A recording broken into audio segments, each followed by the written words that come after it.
Hello friend, आप सभी को बहुत बहुत स्वागत है आपका अपना YouTube channel Bihari fundamental of science पर।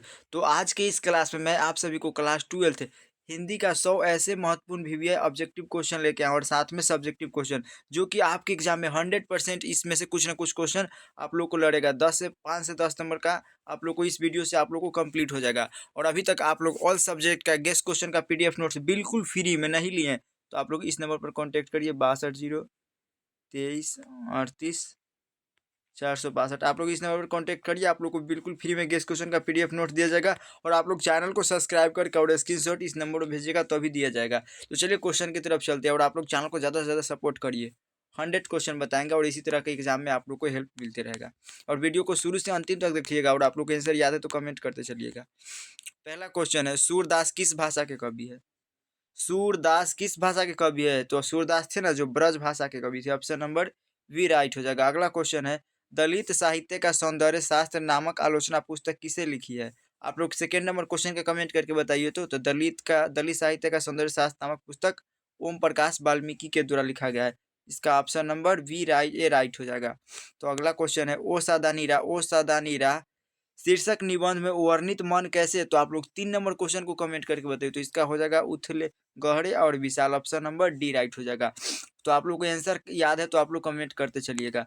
अगला क्वेश्चन है, किसकी विजय हुई सेना की नागरिकों की? किस पंक्ति शीर्षक पाठ से? किस पंक्ति किस पाठ से है? तो यह हार जीत से लिया गया। Option number A right. और जन जन का चेहरा किसके द्वारा लिखा गया और गांव का घर किसके द्वारा लिखा गया? आप लोग इसको कमेंट करके बताइए। अगला क्वेश्चन है, अशोक वाजपेयी का मूल निवास स्थान क्या था? तो आप लोग इसको कमेंट करिए। क्वेश्चन आप लोगों के लिए होमवर्क है, आप लोग इसको कमेंट बॉक्स में जवाब दीजिएगा। अशोक वाजपेयी का मूल निवास स्थान कहाँ? तो आप लोग इसको कमेंट करके बताइएगा। अगला क्वेश्चन है, कलर की मौत शीर्षक कहानी में कलर का नाम क्या था? तो कलर का नाम था इवान दमित्रिचिव चेकोव। तो ऑप्शन नंबर ए राइट हो जाएगा। अगला क्वेश्चन है, ईमानदार शब्द का विलोम क्या होगा? मतलब विलोम का मतलब उल्टा होता है, तो ईमानदार का हो जाएगा बेईमान, ईमानदार का बेईमान। अगला क्वेश्चन है, आवरण शब्द का विलोम क्या होगा? तो आवरण का हो जाएगा अनावरण। यह क्वेश्चन हम किसी से लिए है तो देखिए इसमें टिक लगा हुआ है तो आप लोग उतना अथी नहीं होइएगा। उच्च शब्द का विलोम क्या होगा? तो उच्च का क्या होगा? तो उच्च का नीच हो जाएगा। उच्च शब्द का विलोम नीच होगा। तो आप लोग ये क्वेश्चन आप लोग को 100 क्वेश्चन कराएंगे अभी, तो आप लोग इसको पूरा 2 बार देखिएगा। वीडियो को कितना 2 बार देखिएगा और आप लोग वीडियो को स्किप मत कीजिएगा। आप लोग को 100% इस टाइप का आपके एग्जाम में क्वेश्चन लड़ेगा। अगला क्वेश्चन है, कठोर शब्द का विलोम क्या होगा? तो कोई चीज कठोर है तो कठोर का नरम होगा, नरम को हम लोग कोमल कहते हैं। ऑप्शन नंबर डी राइट हो जाएगा। अगला, रक्षक शब्द में प्रत्यय क्या है? रक्षक शब्द में तो प्रत्यय होता है ना जो शब्द के अंत में लगता है, प्रत्यय शब्द के अंत में लगता है और उपसर्ग होता है जो पहले लगता है। तो रक्षक रक्षक रक्षक अक हो जाएगा। रक्षक ऑप्शन नंबर सी राइट। अगला क्वेश्चन है, परलोक में उपसर्ग क्या है? तो परलोक उपसर्ग होता है जो शब्द के पहले लगता है, उपसर्ग होता है जो शब्द के पहले लगता है। तो यह पर है तो पर हो जाएगा। Option number A right. अगला, अज्ञान शब्द में उपसर्ग क्या है? तो अज्ञान, तो अ हो जाएगा। ऑप्शन नंबर ए राइट हो जाएगा क्योंकि अ है जो पहले लगा हुआ। नकलची शब्द में कौन सा प्रत्यय है?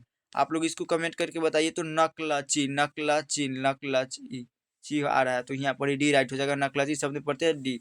अगला, यशोदा का संधि विच्छेद क्या होगा? यशोदा शब्द का संधि विच्छेद तो यस प्लस दा हो जाएगा। ऑप्शन नंबर ए बिल्कुल राइट हो जाएगा। अगला, संसार का संधि विच्छेद क्या होगा? तो संसार का संधि विच्छेद क्या होगा? तो समझोर सार हो जाएगा। ऑप्शन नंबर ए राइट होगा। अगला क्वेश्चन है, पवन शब्द का संधि विच्छेद क्या होगा? तो आप लोग इसको कमेंट करिए। तो इसका ऑप्शन नंबर ए राइट हो जाएगा। पो प्लस अन हो जाएगा पवन। तो आप लोग को हम फटाफट रिवीजन करा रहे हैं। आप लोग को अब रिवीजन का टाइम है। आप लोग को पास ज़्यादा दिन का टाइम नहीं बच गया है तो आप लोग फटाफट रिवीजन कर लीजिएगा। और इसी तरह आप लोग को रिवीजन करवाएंगे ऑल सब्जेक्ट का। Hindi English physics chemistry biology और मैथ का नहीं कराएंगे। मैथ का आप लोग को हम गेस्ट क्वेश्चन दे देंगे। मैथ का हम आप लोग को गेस्ट क्वेश्चन दे देंगे और यह चैनल साइंस वाला के लिए बनाया गया है।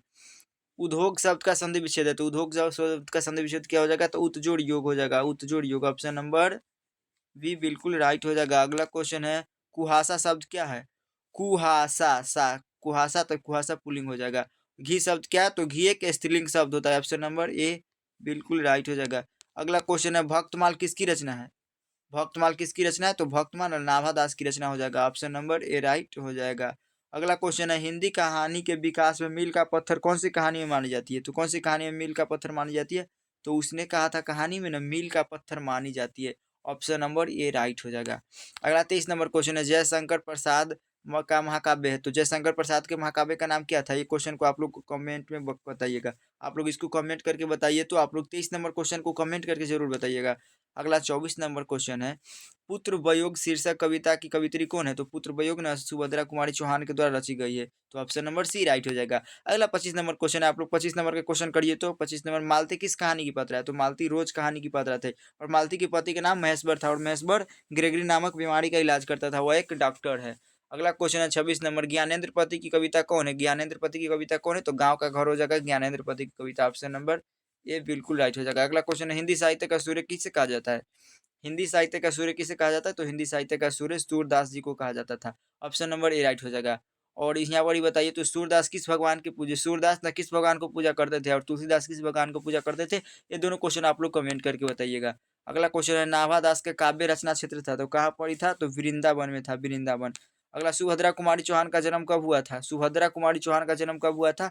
तो 1904 ईस्वी में इनका जन्म हुआ था, ऑप्शन नंबर ए राइट हो जाएगा। अगला क्वेश्चन है, मुक्तिबोध का जन्म स्थल कहाँ है? मुक्तिबोध का जन्म स्थल कहाँ है? तो इसका सयोपुर में हुआ था, ऑप्शन नंबर बी राइट हो जाएगा। अगला, आलस्य शब्द का विशेषण क्या होगा? आलस्य, आलस्य शब्द का विशेषण हो जाएगा आलसी या आलसीपन, तो आप लोग इसको आलसी हो जाएगा। अधपका शब्द में उपसर्ग क्या होता है? उपसर्ग होता है जो किसी भी शब्द के प्रथम में लगकर उसका अर्थ बदल देता है, और प्रत्यय होता है जो शब्द के अंत में लगता है, तो यहाँ पर अध हो जाएगा, तो अध ऑप्शन नंबर ए राइट होगा। अगला, सुपरिवार में उपसर्ग कौन है? तो सपरिवार में उपसर्ग तो स हो जाएगा।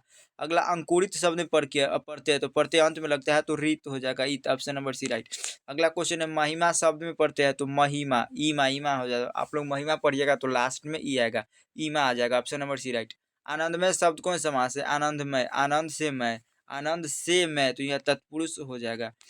आप लोग कमेंट करके बताइए। नवरत्न शब्द कौन समास है? तो नवरत्न में संख्या का बोध हो रहा है, तो ये द्विगुणी समास हो जाएगा। और जैसे पंचभुज, पंचभुजी, त्रिभुज, यहाँ पर जहाँ पर संख्या का बोध होगा उसको हम लोग द्विगुणी समास कहते हैं। अगला क्वेश्चन है, चंद्रमौली कौन समास है? चंद्रमौली जहाँ पर वीआईपी आदमी का बात हो तो उसको कहते हैं भगवान देवी देवता का मान हो तो उसको बहुव्रीहि समास कहते हैं, और जहाँ पर हाइफन रहे, डैश रहे, उसको द्वंद्व कहते हैं। तो इससे भी आप लोग समझिए। आकाश पाताल एक करना मुहावरे का अर्थ क्या है? आकाश पाताल एक करना मुहावरे का अर्थ होता है कठिन परिश्रम करना, यानी काफी ज्यादा मेहनत करना।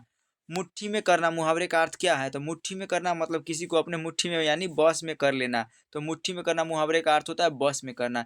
यात्रा शब्द है, यात्रा, यात्रा क्या है? तो यात्रा एक पुल्लिंग शब्द है। अगला, चमक शब्द क्या है? तो चमक है जो एक स्त्रीलिंग शब्द हो जाएगा। संधि के कितने भेद होते हैं? संधि के 3 भेद होते हैं। संधि के कितने 3 भेद होते हैं, और कौन कौन होते हैं? आप लोग इसको कमेंट करके बताइए। पुराण शब्द का विशेषण क्या होगा? तो पुराण शब्द का विशेषण पौराणिक हो जाएगा, ऑप्शन नंबर ए राइट। अगला, भीड़ शब्द कौन है? तो भीड़ समूह होता है, तो समूह में भीड़ रहता है तो समूह बात जाएगा। और संज्ञा के कितने भेद हुए? आप लोग इसको कमेंट करके बताइए। 46 नंबर क्वेश्चन है, ग्राम शब्द का विशेषण क्या होगा? तो ग्राम का ग्रामीण हो जाएगा। और कारक के कितने भेद होते हैं? 8 भेद होते हैं। आप लोग 8 भेद का नाम कमेंट में जरूर बताइएगा। अगला क्वेश्चन है, यह नया माल है, यह नया माल है, वाक्य में नया शब्द क्या है? तो वाक्य में नया शब्द हो जाएगा विशेषण। यहाँ पर विशेष बता रहा है कि यह नया माल है। अगला, जिसने गुरु से दीक्षा ली हो उसके लिए एक शब्द कहा जाता है, तो जिसने गुरु से दीक्षा ली हो उसके लिए दीक्षित कहा जाता है। शिव का उपासक क्या कहलाता है? तो शिव का उपासक शैव कहलाता है, ऑप्शन नंबर बी राइट हो जाएगा। अगला क्वेश्चन है, आस्तीन का सांप मुहावरे का अर्थ क्या होगा? तो आस्तीन का छाप मुहावरे का घर में छिपा हुआ शत्रु।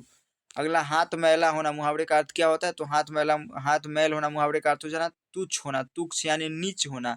अगला, माथा ठनकना मुहावरे का अर्थ क्या है? माथा ठनकना मुहावरे का अर्थ है आशंका होना, या मतलब अचानक से किसी घटना हो जाना। तूती बोलना मुहावरे का अर्थ क्या है? तूती बोलना मुहावरे का अर्थ है धाक जमना, धाक जमना, ऑप्शन बी राइट हो जाएगा। अगला, उल्टी गंगा बहना मुहावरे का अर्थ क्या होता है? आप लोग 55 नंबर क्वेश्चन को कमेंट करिए। आप लोग 55 को कमेंट करिए। तो उल्टी गंगा बहना मुहावरे का अर्थ क्या होता है? तो विपरीत कार्य होना, ऑप्शन नंबर सी राइट हो जाएगा। रसोई घर, रसोई घर कौन समास होता है? रसोई का घर, रसोई का घर, तो इसमें क्या आ रहा है? इसमें कारक चिन्ह आ रहा है, और जिसमें कारक चिन्ह आएगा उसको हम लोग तत्पुरुष समास कहते थे। रसोई घर मतलब रसोई का घर, option A right. Chandrashekhar, Chandrashekhar जिसका से चंद्र हो शेखर के समान, तो उसको बहुव्रीहि समास कहते हैं। और वन मानुष, वन का मानुष, वन का मानुष, तो ये हो जाएगा तत्पुरुष।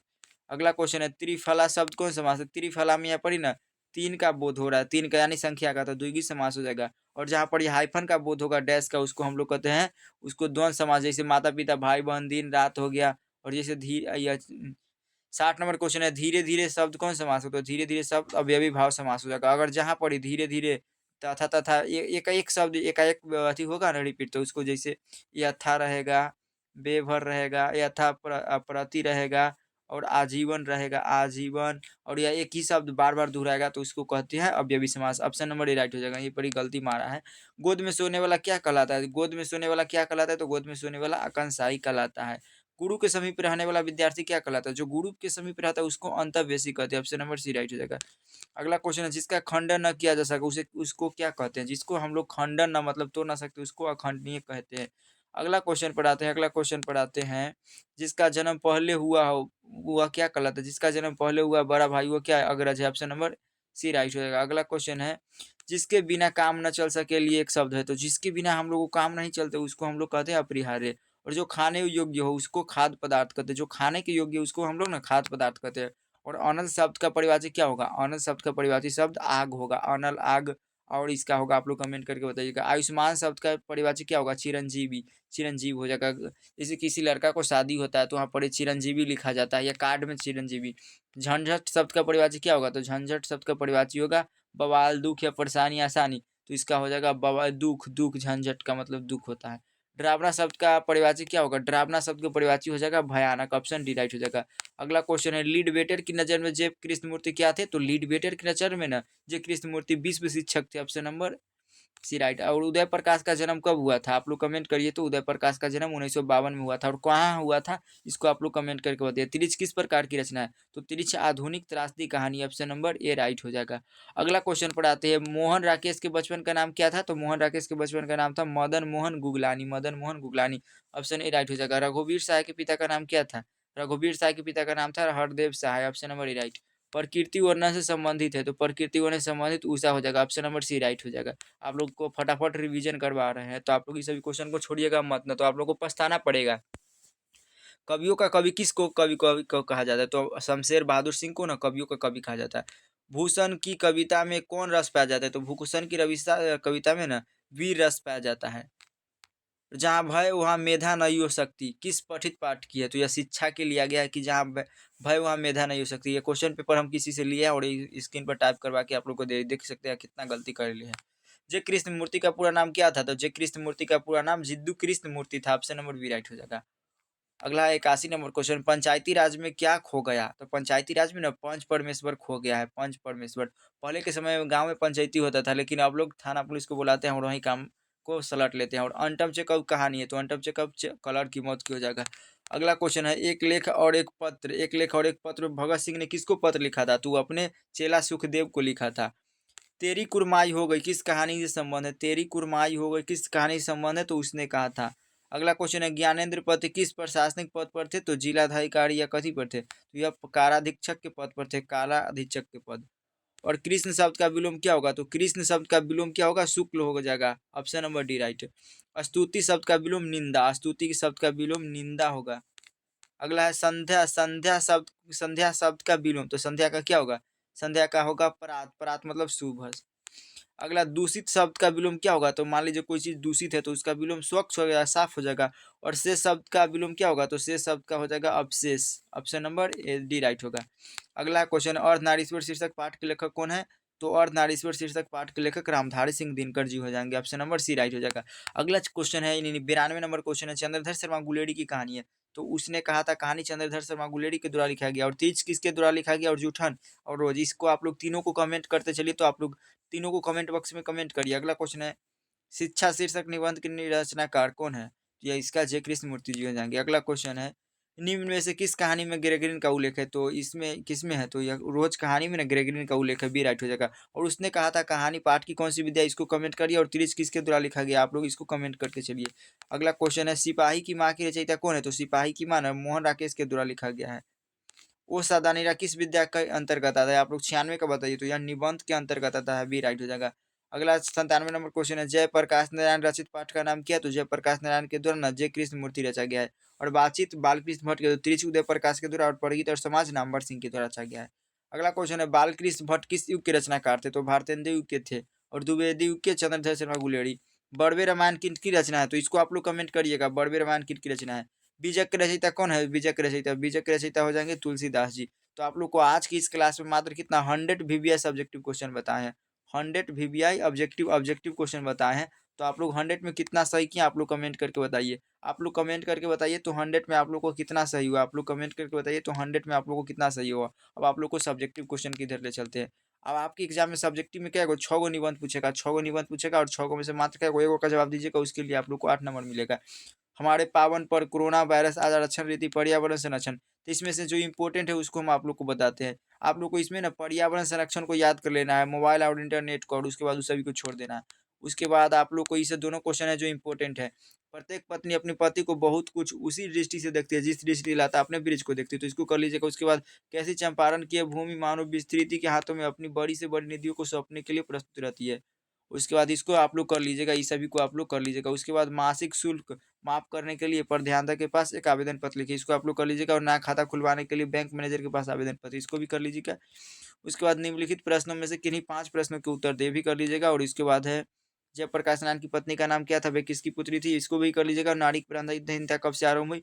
भगत सिंह की विद्यार्थी से क्या अपेक्षा था? मानव और सिपाही एक-दूसरे को क्यों मारना चाहते थे? कुंती का परिचय दें। ये सभी क्वेश्चन आप लोग कर लीजिएगा। और उसके बाद 5 नंबर वाला में आप लोग ना इसको लहना सिंह का चरित्र चित्रण करिए, इसको आप लोग ज़रूर करिएगा।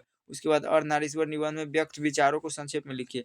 रोज़ शीर्षक कहानी के केंद्रीय करिए, उसके बाद अधिनायक का कविता, ये सभी को आप लोग कर लीजिएगा। और उसके बाद आप लोग को लास्ट में अनसीन पैसेज बनाने का ऑप्शन आता है, और इससे आप लोग को 4 नंबर मिलता है। तो आप लोग को कैसा लगा वीडियो, आप लोग कमेंट करके ज़रूर बताइएगा। और पीडीएफ नोट्स के लिए आप लोग को यह नंबर दे रहा है। आप लोग इस पर, आप लोग को कोई भी डाउट हो रहा है तो आप लोग कर लीजिएगा। और आप लोग को साइंस साइंस का ऑल सब्जेक्ट का मिल जाएगा, और साइंस में हिंदी का मिल जाएगा। तो आज के लिए इतना ही, मिलते हैं नेक्स्ट वीडियो, तब तक के लिए जय हिंद, वंदे मातरम।